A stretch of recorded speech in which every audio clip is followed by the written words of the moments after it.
Welcome to Teach and Learn, a podcast for curious educators brought to you by D2L, a global ed tech company committed to transforming the way the world learns. I'm Dr. Christy Ford, Vice President of Academic Affairs. And I'm Dr. Emma Zone, Senior Director of Academic Affairs. Each week, we'll meet some of the sharpest minds in the K-20 space. We'll break down trending educational topics, discuss teaching strategies, and have frank conversations about issues plaguing our schools and higher education institutions today. Whether it's ed tech, personalized learning, virtual classrooms, or diversity and inclusion, we're going to cover it all. Sharpen your pencils. Class is about to begin. Hello and welcome. So glad to have you join us for this Teach and Learn podcast. If you've been listening to us for a while, you know we pride ourselves in diving into topics that matter most to educators everywhere.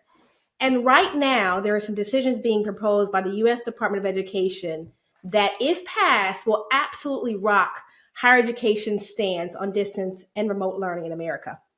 It's absolutely critical that we, as educators, understand what's taking place so we can make sure that our voices are heard, and the time is now. The time is of the essence to do so.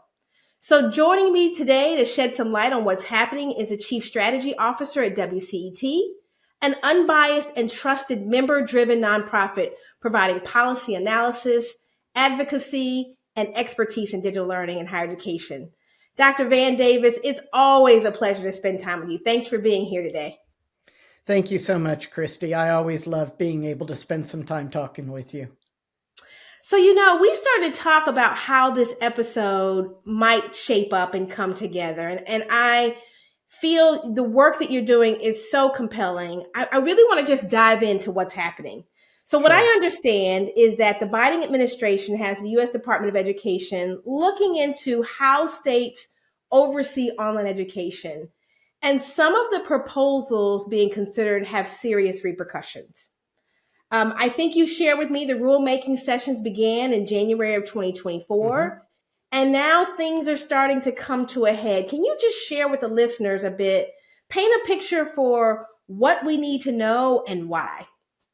Sure. So a quick primer on how the federal government comes up with regulations, because as wonky as that is, it's really critical for this conversation today. Yeah.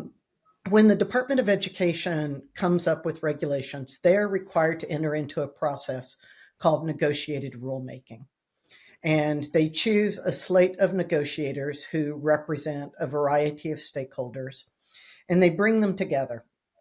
Most recently, they brought them together for 3 weeks, a week in January, a week in February, and a week in March. And it's the role of those negotiators to respond to language that the Department of Education puts forward as proposed regulations. And they do exactly what it sounds like. They negotiate over that language. There's a little oddity to all of this, though, and that is that, first of all, the department gets a seat at the table as a negotiator. So that's a little odd. Let's face it. The other oddity, though, is that this group of negotiators has to reach consensus. And the way the department and the federal government defines consensus is everyone has to agree. And if anyone disagrees, then no consensus is reached. And the reason why that's important is if no consensus is reached, then the department gets to put forward whatever language it wants for public comment as the proposed regulations. Oh, wow. So in this recent round of negotiated rulemaking, the department took on a number of issues, but distance education was really prominent amongst those issues. And the department did not reach consensus. So that means the department now gets to write whatever proposed regulatory language it wants. It's going to put that out for public comment. Typically about 30 days is all we get to comment. Okay. And then the department has the responsibility of going through those comments, and then they can change anything they want or they can keep it the same. And then that ends up being the final regulations.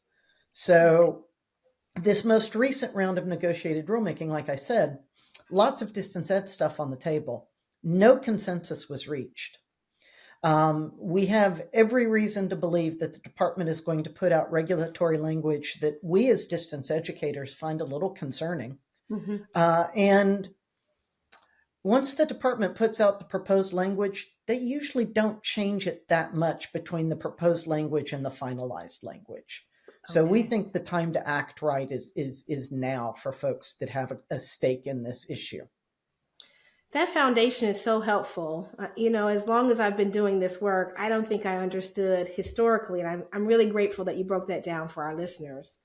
So as we're talking about the lack of consensus and this language being developed, what are some of the top regulatory changes that educators and institutions need to be concerned about?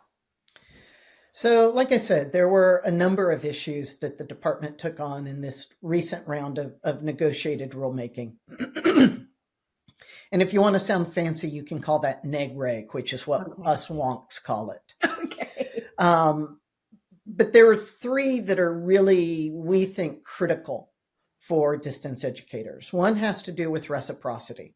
Okay. And that's the ability for institutions in one state to offer distance education to students in another state. And we can talk a little bit more and unpack that. Okay. The second thing has to do with distance education definitions.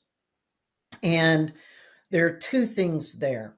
One is that the department wants to get rid of Title IV federal financial aid eligibility for asynchronous clock hour programs. And that's really important. There are clock hour programs and there are credit hour programs. Mm-hmm. Clock hour programs tend to be associated with vocational or technical programs. Okay. And the department has concerns about the integrity and the quality of asynchronous clock hour programs, and they want to get rid of financial aid eligibility for those programs. Then the other distance education issue that we think is sort of significant has to do with the taking attendance in all distance education courses. And associated with taking attendance would be if a student was not involved in a significant academic activity for 14 days or more, then an institution would have to start the process to unenroll and drop those students. Wow. And we all know, especially those of us that have worked with adult learners, that sometimes our adult learners disappear for a week or two because life gets in the way. Yes. But they oftentimes come back and can successfully complete the course. And then the third issue that we think is going to impact folks involved in distance education has to do with something called inclusive access. Okay. Inclusive access is when an institution bundles the cost of instructional materials into tuition and fees so that it automatically gets billed to the student and financial aid is automatically used to cover those fees. Right now, inclusive access programs are allowed if a student, as long as a student does not opt out of that program. What the department wants to do is change that from an opt-out to an opt-in, and then put some other restraints around that. And we think that that may impact distance education programs too. This is major. As I'm listening to you share these top three concerns, the one that jumps out to me is when you talk about adult learners sometimes having to take a break. I think about military learners who are deployed. Yes. And that time it takes to, for the deployment to be issued, the time it takes for them to, go to that other country, to get on barracks and get reestablished. That's going to be a major hit for a lot of communities that are typically been marginalized in this education sphere, that online education has given them a vehicle to be able to complete their education. And so I have so many questions, but let's just start with reciprocity here. I want to drill down a little bit around reciprocity for our listeners. I think what I understand you saying is the Department of Education is in favor of allowing each state to enforce its own applicable laws and regulations as it relates to reciprocity and institutions providing online education across state lines. Can you share with us a little bit more about how that could jeopardize distance learning programs and courses? If you could just unpack that, let's start there. Sure. Right now, we have something called the State Authorization and Reciprocity Agreement. Its nickname is SARA, State Yes. Authorization and Reciprocity Agreement. And every state has signed on, as well as the District of Columbia and Puerto Rico have signed on, except for California. That is the lone outlier. And what SARA does is, let's say you're an institution in Texas and you want to offer distance education to students in Arkansas. In the days before SARA, you would have to get authorized as an institution in Arkansas in order to offer distance education to those Arkansas students. So whatever things that Arkansas required for you to be authorized in that state, you would have to do it. That could be a curriculum review of every program. It could be surety bonds. It could be teach out arrangements. It could be a whole raft of things. Under SARA, if you're authorized in Texas, if the state of Texas authorizes you as institution A to operate in the state, then because Arkansas and Texas are a part of SARA, you have the authority to offer distance education in Arkansas. Right. What the Department of Education was proposing in its last round of regulations was that, and this is a big if you would have more than 500 students in that state, you could no longer use reciprocity. You would have to go through and get individually authorized in every state where you had more than 500 students.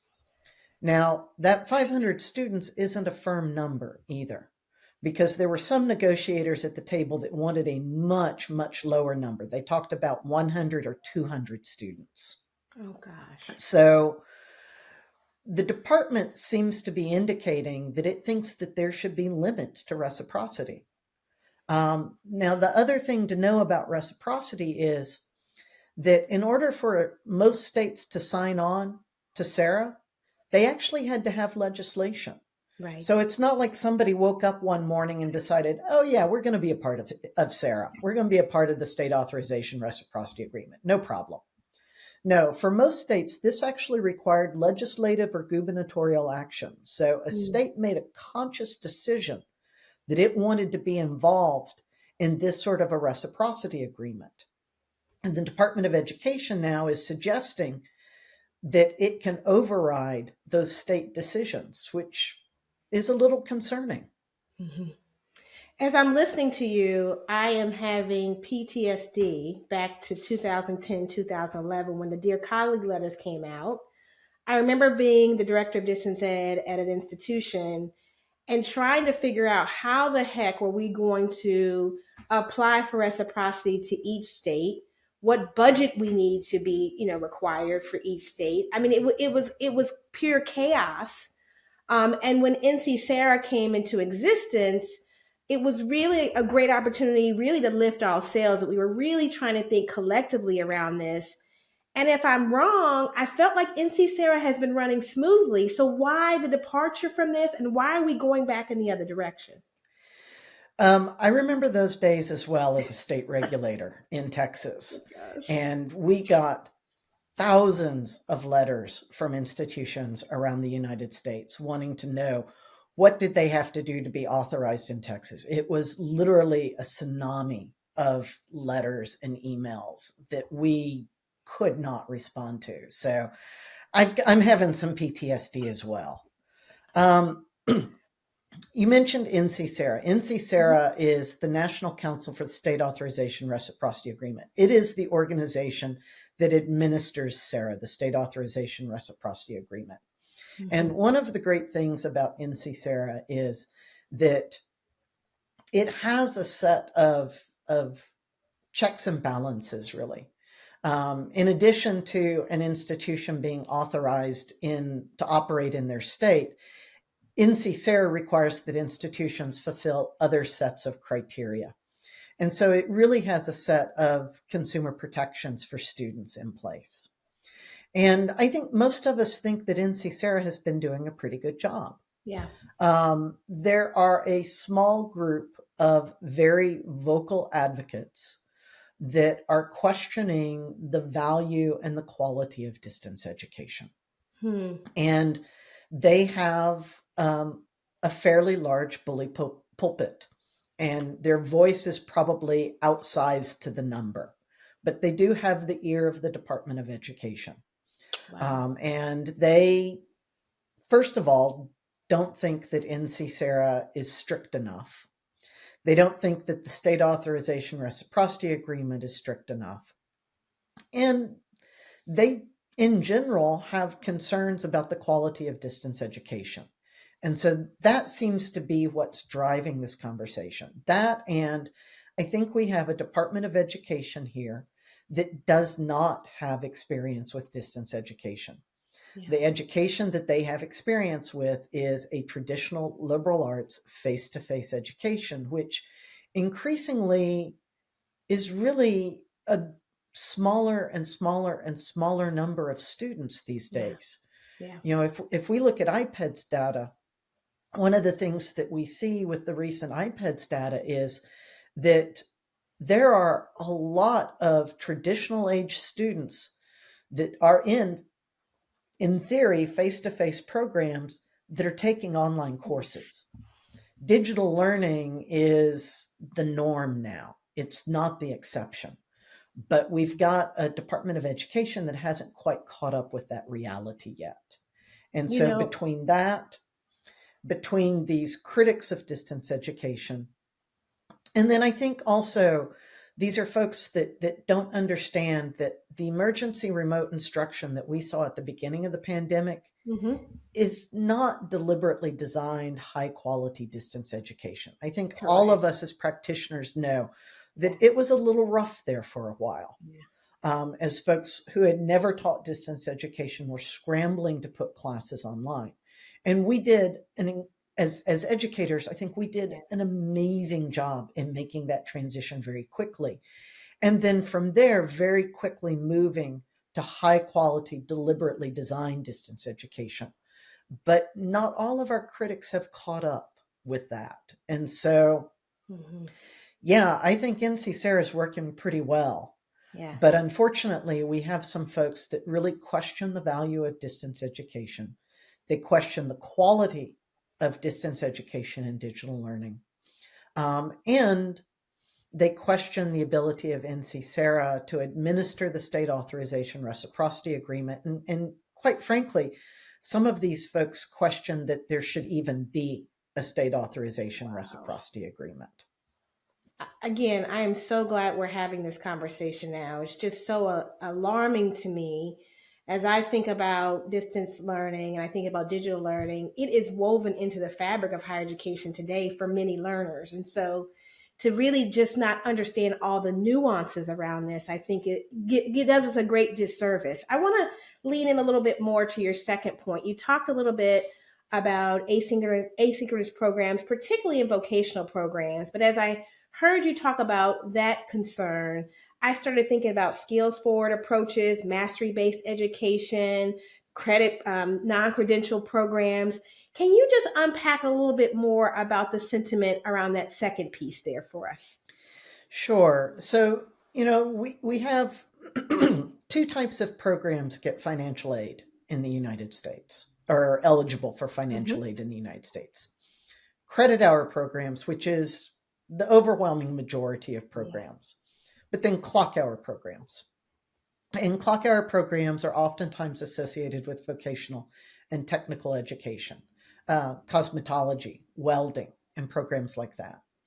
And the way that clock hour programs get funded is literally by the number of hours that are associated with the curriculum. So they get funded per hour of instruction. Okay. And what the department has said during negotiated rulemaking is that they believe that there are some asynchronous clock hour programs where students are getting financial aid for a number of hours that they're not receiving instruction for. Now, one of the things that was really interesting in negotiated rulemaking is, especially there at the end, that we started hearing from a lot of students actually saying, look, I'm in a cosmetology program. This program is potentially going to change the lives of myself and my family. Yeah. And I do some face-to-face work in that program. My practical experience is face-to-face, but my theory is online. And I wouldn't be able to be in this program if everything had to be face-to-face. I simply wouldn't be able to balance work and school and family. And so, although the department isn't talking about competency-based education yet, it's not talking about prior learning experience yet, it might on the fringes. Eventually. This could be a slippery slope. Yeah.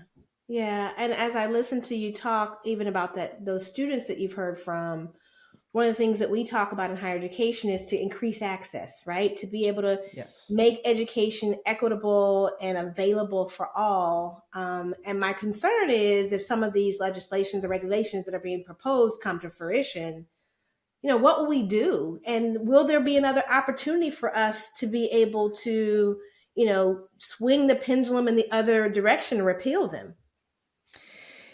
It's really hard once regulations get out there for them to change. We have concerns about how this will impact student access as well. At the end of the day, I think what all of us as distance educators are concerned with is making sure that every student that wants access to a high quality educational program has access to an affordable, high quality educational program. Agreed. And we're concerned that this is going to limit access as well. There are a couple of ways that regulations can be rolled back. Okay. One way is if we had a different administration.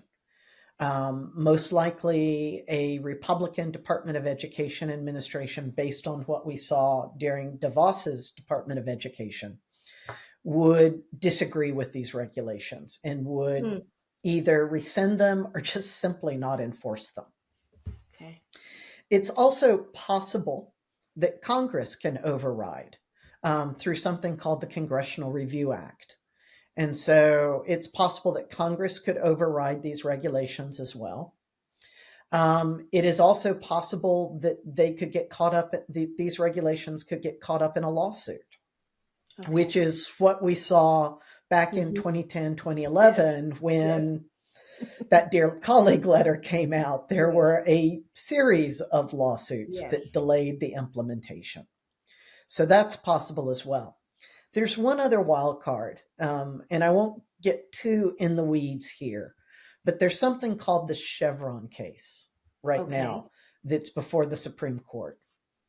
And basically, the Supreme Court is deciding whether or not, or to what extent, federal departments can create regulations that are not explicitly created in legislation.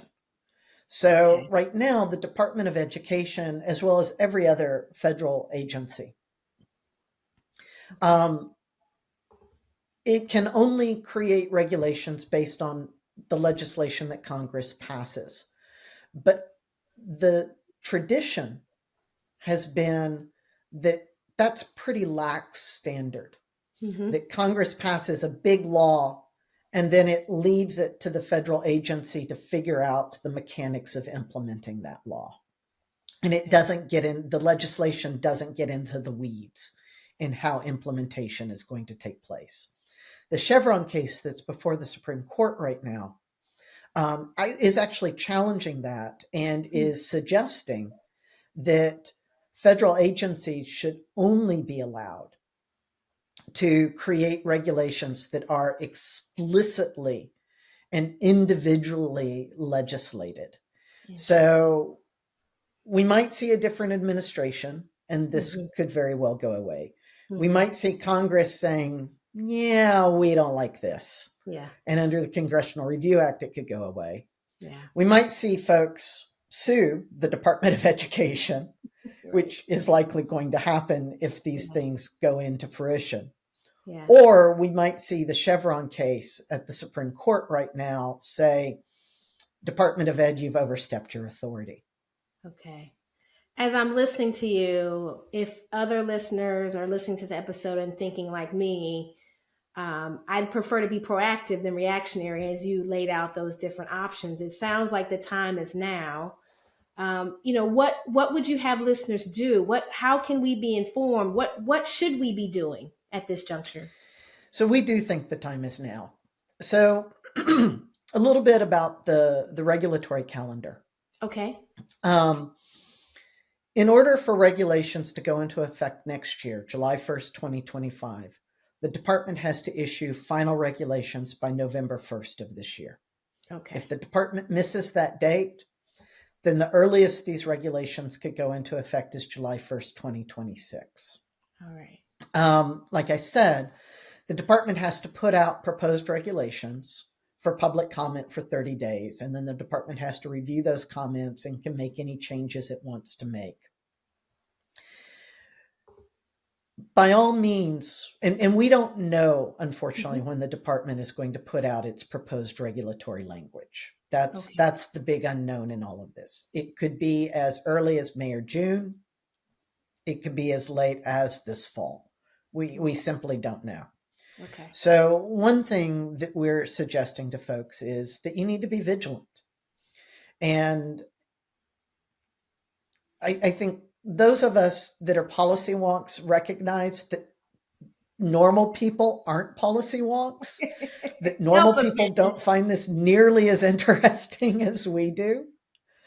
And they don't sort of live, eat, and breathe for the federal regulatory calendar. That's right. But we would first of all urge folks to pay attention. Okay. To find those good sources of information and keep this on your radar. This is not one of those things where we can stick our heads in the sand and hope that it goes away, because it's not going to go away. Okay. So the first thing is pay attention to when those regulations come out for public comment and comment on them. You can comment on them as a private citizen. Okay. But we also are urging folks, if you're concerned about these potential regulations, to talk to your government relations folks. If you think this is going to negatively impact you and your students, talk to your institutional leadership, talk to your government relations folks. Have them contact your congressional representatives. You as an individual can contact your congressional representatives. Because although the Department of Ed may not be taking public comment right now, they can't ignore a representative or a senator. And so this is the time to get your congressional delegation active, because this could have very significant impacts on student access to high quality, affordable educational programs. And we think that's something that everyone can get behind. So contact your government relations folks, contact your congressional representatives. Whenever regulations come out, comment. Even if it's commenting as a private citizen, comment and talk about how it's going to negatively impact students. Okay. Because at the end of the day, this Department of Education, these aren't the bad guys. Yeah. They care. I really do think that they care about students. And they want students to have access to good quality, high quality education. And so when you do have that opportunity to comment, talk about how this is going to negatively impact your students. Make it real. Tell your students stories. And we think that may help as well. But the time to act is now. It's not too early. It's probably too late if you wait until the public comment period. Okay. This is the time to be talking to your congressional representatives. This is the time for your institution's government relations folks to be talking to your congressional representatives so that they can intervene with the Department of Education before the regulatory language even comes out. This is fantastic. And those who are listening, we're going to provide additional resources to WCET. But before we do that, Van, and I just would love a follow-up here, when you talk about credible sources, can you talk a little bit about WCT? Like, what are you all doing in terms of blogs and other things to be able to educate us on these issues? Sure. So WCET is a membership organization. We have over 420 members, mostly in the United States and Canada, although we have a few international members as well.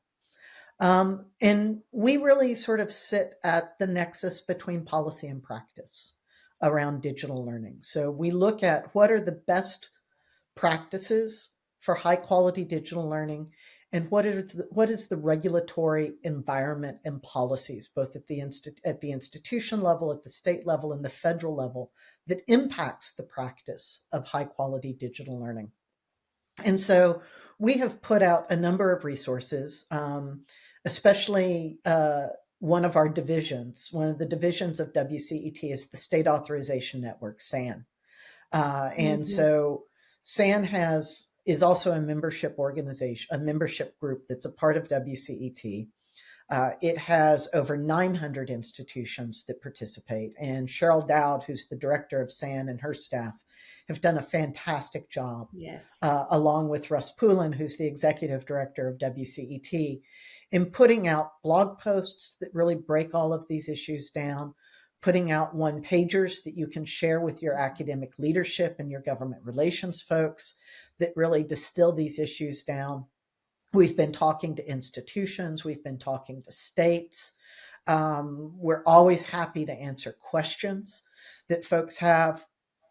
We can't provide legal advice, obviously. We're not lawyers, and we can't be prophets. We don't exactly know what the department's going to do. We can't see the future, but we do follow this stuff really closely and get in the weeds so that other folks don't have to get in the weeds. Right. We sat through all 3 weeks of negotiated rulemaking and watched all 3 weeks. I will tell you, it was really painful at the end. It was riveting. I feel really sorry for my poor beloved wife who had to listen to me rant and rave about this near the end. I feel like that she should be getting a medal of some sort. But we have a lot of resources, and we're always happy to answer questions or try to answer questions and help folks understand the issues, because at the end of the day, again, we want every student to be able to access the type of education that works best for them, that is a quality education. And we believe that digital learning and distance education is a really powerful tool in that toolbox of access. Fantastic, Van. Colleagues, you heard it here first. Van, thank you so much for being here. Thank you for just being a voice and an opportunity, a resource for many of us who are in the trenches and doing this work every day, and just keeping us abreast on these issues and giving us some real call to actions today. Really, really glad to have you here today. Well, thank you so much, Christy, and thank you for all the work that you and D2L do in this space. You know, at the end of the day, again, we just want what's best for all of our students, for all of our students. Absolutely. And we're concerned that this may impact some of those students negatively. Absolutely. And listeners, you've heard it here, you have some homework to do. Please visit the WCET website at wcet.wiche.edu for materials and blogs that Van talked about that expertly capture what's happening and what we can do. Please also check out NC-SARA at nc-sara.org to learn more about the reciprocity agreements. These web addresses will also be available in the episode description today. And I want to ask you for one more favor. Please take a moment to rate, review, share this podcast to your colleagues and others that need to know about what's happening in these spaces, in these policy conversations. Even subscribe so you don't miss a single episode. And as always, reach out if you have suggestions on upcoming episodes. That's it for us, and bye for now. You've been listening to Teach and Learn, a podcast for curious educators brought to you by D2L, a global learning innovation company helping organizations reshape the future of education and work. To learn more about our K through 20 and corporate solutions, visit d2l.com. Visit the Teaching and Learning Studio for more material for educators by educators, including masterclasses, articles, and interviews at d2l.com/teaching and learning studio. And remember to hit that subscribe button. And please take a moment to rate, review, and share the podcast. Thanks for joining us, and until next time, school's out.